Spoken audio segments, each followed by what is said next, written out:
Hello friends, आज मैं आप लोग को बताने जाऊंगा अलंकार, जो कि बहुत इंपॉर्टेंट कॉन्सेप्ट है। और ये जो मैं वीडियो बताऊंगा, इसमें अलंकार के जितने भी कॉन्सेप्ट होंगे ना, आपके फटाक से क्लियर हो जाएंगे। और 3 नंबर 4 नंबर जितने भी नंबर के आपके अलंकार आते हैं ना एंट्रेंस एग्जाम में या फिर क्लास 9th के पॉइंट ऑफ व्यू से, उसका आपका कॉन्सेप्ट एकदम बिल्कुल क्लियर हो जाएगा। आपको मैं यहाँ पे रटाऊंगा नहीं, एक एक चीज़ का कॉन्सेप्ट बताऊंगा, वो आप लर्न कर लोगे। थोड़ी थोड़ी चीज़ें हैं, ट्रिक समझ के लर्न कर लो या फिर कुछ भी समझ के लर्न कर लो ये। और जितने भी मैं क्वेश्चन बताऊंगा, इन्हीं में से क्वेश्चन आएंगे आपके एग्ज़ाम में। तो चलिए स्टार्ट करते हैं वीडियो। देखते हैं अलंकार, जैसे स्कूल वाले और वैसे डेफिनेशन में क्या लिखी रहती है। अलंकार का अर्थ ही क्या होता है? आभूषण। अब आभूषण आभूषण से आप लोग को ये समझ में आ रहा होगा कि जो औरतें पहनती हैं या फिर कोई आदमी पहनता है, जो मतलब कि जेवरात, ये सब क्या है? एक आभूषण है। तो आभूषण क्या करता है? किसी भी मनुष्य या औरत की क्या बढ़ाता है? शोभा बढ़ाता है। हाँ, उसको सुंदर दिखाता है। तो ये इस अलंकार में भी जो आभूषण शब्द आया है, आभूषण क्या करता है? किसी भी वाक्य की क्या करता है? शोभा बढ़ाता है। तो यही होता है अलंकार का कॉन्सेप्ट। अब देखते हैं अलंकार के दो भेद होते हैं या फिर अंग होते हैं। अलंकार के दो भेद होते हैं। कौन से? एक होता है शब्दालंकार और एक होता है अर्थालंकार। देखो नाम से ही पता चलता है शब्दालंकार। शब्दालंकार का ही अर्थ होता है जहाँ पर केवल शब्द आए, केवल शब्द से बोध हो, उसे हम बोलते हैं क्या? शब्दालंकार।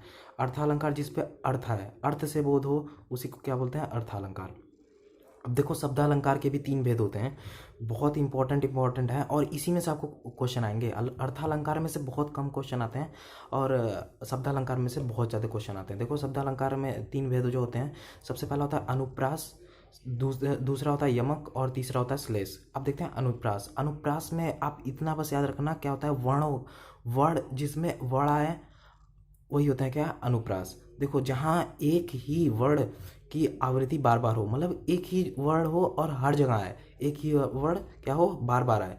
जैसे मैंने यहाँ पे एक एग्जांपल लिया है, जैसे तरनी, तनुजा, तट, तमाल, तरुवट, बहु, छाए। ये देखो त यहाँ पे भी आ रहा है, त यहाँ पे भी आ रहा है, त यहाँ पे भी आ रहा है, त यहाँ पे भी आ रहा है, त यहाँ पे भी आ रहा है। तो देखो कई बार क्या हो रहा है? रिपीट हो रहा है। तो जहाँ भी वर्ड का बार बार रिपीटिशन होना, बार बार वर्ड कई बार आए, तो उसी को हम क्या बोल देंगे? अनुप्रास। क्या बोलेंगे? अलंकार बोल देंगे। हाँ, और बहुत ईजी था। आप इसको ट्रिक समझ लो या फिर डेफिनेशन से ही मतलब कि याद कर सकते हो। अब देखते हैं दूसरा है यमक अलंकार। यमक का मतलब ये होता है दो, कोई भी दो चीज़ें। देखो यमक में क्या होगा? दो, एक ही शब्द 2 बार आए, एक ही शब्द हो लेकिन 2 बार आए। जैसे मैं एग्जांपल आप लोग को दिखा देता हूँ। काली घटा का घमंड घटा, काली घटा का घमंड घटा। देखो घटा घटा 2 बार आ रहा है ना, तो बस ये क्या हो गया कि यमक अलंकार हो गया। फिर देखो अब यहाँ पे दे रहा है सजना है मुझे सजना के लिए। देखो सजना और सजना 2 बार आ गया, 2 बार आ गया, तो ये भी क्या हो गया कि यमक अलंकार हो गया। तो बहुत इंपॉर्टेंट है यमक अलंकार भी। अब देखते हैं तीसरा श्लेष अलंकार। अलंकार में क्या हो? एक दूसरे क्या हो? चिपका हुआ, एक वर्ड दूसरे वर्ड से क्या हुआ? चिपका हुआ हो। हाँ, तो एक ही शब्द का अर्थ अलग अलग हो, मतलब कि एक ही शब्द हो लेकिन वो किसी के लिए उसका अर्थ, किसी के लिए उसका अर्थ अलग हो, किसी के लिए उसका अर्थ अलग हो। जैसे इसका उदाहरण देखते हैं, अच्छे समझ में आ जाएगा। पानी, पानी गए ना उबरे मोती मानुष चून। देखो पानी, पानी जो है वर्ड 3 चीज़ों के लिए प्रयोग हुआ है। एक तो मोती के लिए हुआ है, मनुष्य के लिए हुआ है और चुनने के लिए भी हुआ है। तो देखो 3 चीज़ के लिए एक ही क्या हुआ है? शब्द का क्या हुआ है? प्रयोग हुआ है। तो ये होगा हमारा श्लेष अलंकार। अर्थालंकार के सबसे पहले पार्ट कितने होते हैं देख लेते हैं। अर्थालंकार के मेनली सेवन पार्ट होते हैं, जैसे उपमा हो गया, उपमा, रूपक, उत्प्रेक्षा, अतिशयोक्ति और विभावना और संदेह या फिर भ्रानिमा। हाँ, अब असंगत भी इसी का अलंकार का ही पार्ट होता है, और मानवीकरण। अब देखते हैं इन सब के क्या डेफिनेशन और इसके ट्रिक देख लेते हैं। तो सबसे पहले आता है उपमा अलंकार।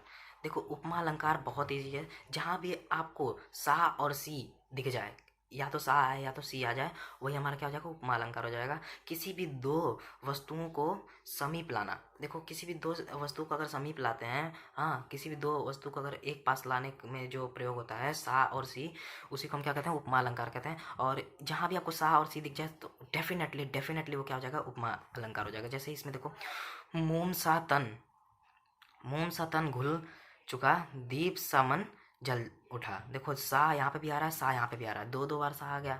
या तो एक बार सा है या फिर 2 बार आए, लेकिन मेनली 2 बार ही मतलब आएगा सा। देखो यहाँ पे सा 2 बार आ गया, या फिर सी यहाँ पे रहता तो भी क्या हो जाता, उपमा अलंकार हो जाता। देखो ये बहुत इंपॉर्टेंट था ये भी। और देखो दूसरा देखते हैं, बहुत ईजी है। जहाँ भी आपको ये योजक चिन्ह का प्रयोग दिख जाए ना, जहाँ भी आपको योजक चिन्ह का प्रयोग दिख जाए वहाँ पर हो जाएगा रूपक अलंकार। जैसे यहाँ पे देखते हैं उदाहरण, उदित उदय गिरी गिरी मंच पर रघुवर बाल पतंग। देखो यहाँ पे गिरी और मंच में क्या है, यमक अलंकार, मतलब यमक क्या है, योजक चिन्ह का प्रयोग हुआ है। फिर रघुवर और बाल के बीच में भी क्या हुआ है, एक योजक चिन्ह का प्रयोग हुआ। तो ये भी हमारा क्या हो जाएगा, रूपक अलंकार हो जाएगा। देखते हैं अब आगे उत्प्रेक्षा देख लेते हैं। उत्प्रेक्षा का क्या क्या अर्थ होता है, किसी भी चीज़ की हमें क्या करना, प्रक्षा करना, मतलब कि प्रेक्षा रखना, उससे पाने की चाह रखना। अब देखते हैं इसमें ये चीज़ आपके अगर जहाँ आती है ना तो वहाँ पे समझ लेना उत्प्रेक्षा अलंकार। जैसे अनु मनहु मन, जनहु जन, या तो मन आए या फिर मनहु आए या फिर जानहु आए या फिर जन आए। देखो जैसे यहाँ पे एग्जांपल मैंने ले लिया, सो तुम जानहु अंतर्यामी प्रमोहु मनोरथ स्वामी, प्रभु मोर मनोरथ स्वामी। ठीक, तो देखो यहाँ पे जानहु आया ना, जानहु, यहाँ पे जानू इसका प्रयोग हुआ, या फिर जना था या फिर मना था या फिर मना हुआ था, इसमें से कोई भी एक आ जाता तो हमारा क्या जाता, उत्प्रेक्षा अलंकार। अतिशयोक्ति अलंकार, अतिशयोक्ति का मतलब देखो नाम से पता चलता है, अति कर देना, किसी भी चीज़ को क्या करना, बढ़ा चढ़ा के बोलना, तो ये हमारा क्या होता है, अतिशयोक्ति अलंकार। हाँ, देखते हैं जैसे देख लो साकेत नगरी है, यही स्वर्ग से मिलने में जा रही। देखो यहाँ पे देखो ये कोई साकेत नगरी है, हाँ कोई साकेत नगरी है, और वो ये कह रहा है कि वो क्या कर रही है, स्वर्ग से मिलने को भेज, मतलब कि मिलने को जा रही है। तो क्या कोई साकेत नगरी हमें स्वर्ग से मिला पाएगी, नहीं मिला पाएगी। और यहीं पे एक और एग्जांपल मैं ले लेता हूँ, जैसे मैं वीर महावीर हूँ, कागज भी मोड़ सकता हूँ, अगर अपनी पे आया तो लोहा भी मोड़ सकता हूँ। देखो क्या है, कोई आदमी को अगर कागज मोड़ना है तो ईजी है, कागज मोड़ जाएगा आराम से। लेकिन यहाँ पे जो उसने दूसरी बात बोली, लोहा भी मोड़ सकता हूँ, क्या लोहा कोई मोड़ सकता है जल्दी, तो नहीं मोड़ सकता। तो ये क्या होगा, अतिशयोक्ति अलंकार हो गया। अब देखते हैं विभावना। विभावना का मतलब क्या होता है, बिना किसी कारण के कुछ भी हो जाए, बिना कोई कारण के भी मतलब कि काम हो जाए। देखो जैसे यहाँ पे एग्जाम्पल लेते हैं, बिनु पद चले सुने बिनु काना, कर बिनु करम करे विधि नाना। देखो बिन पद चले मतलब कि बिना चले, हाँ बिना कुछ सुने, और क्या कर रहे हैं, ये क्या कर रहे हैं, कोई काम कर रहे हैं। तो देखो यहाँ पे कुछ भी कर नहीं रहे हैं, लेकिन क्या हो रहा है, काम हो रहा है। तो यही हमारा क्या हो जाएगा, विभावना हो जाएगा। या नोट में अगर आप लिखना चाहें तो ये लिख सकते हैं, जहाँ बिना कुछ किए काम हो जाए वही हमारा क्या हो जाता है, विभावना हो जाता है। अब देखते हैं भ्रांतिमान अर्थालंकार या फिर संदेह या फिर भ्रांतिमान एक ही होता है। देखो जहाँ भ्रम की स्थिति उत्पन्न हो जाए, मतलब कि भ्रम हो जाए कि हाँ ये है या नहीं है, ये होगा या ना होगा, संदेह हो जाए, तो ये हमारा क्या हो जाएगा, भ्रांतिमान या फिर देख संदेह। लेते हैं आगे, अब इसको एग्जाम्पल से आपको अच्छे से क्लियर हो जाएगा। देख उसको हुआ सुख मौन है, सोचता है अन्य सुख कौन है। देखो सुख जो होता है, मौन हुआ है, देखो संदेह हुआ है, उसको देख करके क्या हुआ है, कुछ संदेह हुआ है, और उसको देख करके अन्य क्या हुआ है, कौन है, मतलब क्या क्या है, संदेह हो जा रहा है, बार बार देखो संदेह हो जाए, सुख कौन है, और सुख मौन है और सुख कौन है। तो देखो सोचने में अन्य क्या है, सुख कौन है, तो इसमें कुछ मतलब कि संदेह सा लग रहा है। आप जैसे ही पढ़ोगे ना कोई भी वर्ड या फिर कोई भी ऐसी पंक्तियाँ पढ़ोगे कई कई जगह, देखना आपको पढ़ के ही पता चल जाएगा यहाँ पे कुछ ना कुछ संदेह हो रहा है। अब देखते हैं 7th देखते हैं, असंगति हो कहीं हो, मतलब कि कहीं भी आपको किसी भी मतलब कि संगति की कोई काम जो है वो कहीं और हो रहा हो, लेकिन उसका प्रभाव कहीं और हो रहा होगा। जैसे मैं एग्जांपल लिख लेता हूँ, बारिश अगर बाहर हो रही है, बारिश को मतलब हो रही है बाहर, और जो आदमी भीग रहा है वो घर क्या है, घर के अंदर है। बारिश हो रही है घर के बाहर और भीग रहा है कोई घर के अंदर, तो ये कैसा है, ये क्या है, असंगत है, कुछ इसमें संगत नहीं दिखाई दे रहा है। तो ये हमारा क्या हो जाएगा, असंगत क्या हो जाएगा, अर्थालंकार हो जाएगा।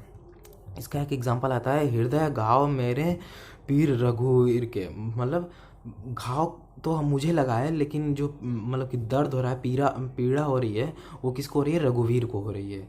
अब ये देख लेते हैं 8वां, ये इंपॉर्टेंट नहीं है, कहीं भी पूछा नहीं जाता, लेकिन देख लेते हैं मानवीकरण क्या होता है। किसी भी वाक्य में ऐसी तुलना करना जैसे कि उसमें जान है। जैसे कि जब भी आप किसी की तुलना करें, मतलब कि कोई यहाँ पे मैंने एक स्टेटमेंट लिखी और उसकी जब तुलना करें तो वही क्या है, मनुष्य की तरह उसमें भी जान है, तो वो हमारा क्या हो जाता है, मानवीकरण हो जाता है। Thank you so much for watching my video. आप ऐसे एग्जाम्पल देखिएगा, आपको बहुत अच्छे से ईजी तरीके से मैंने आपको समझा दिया है।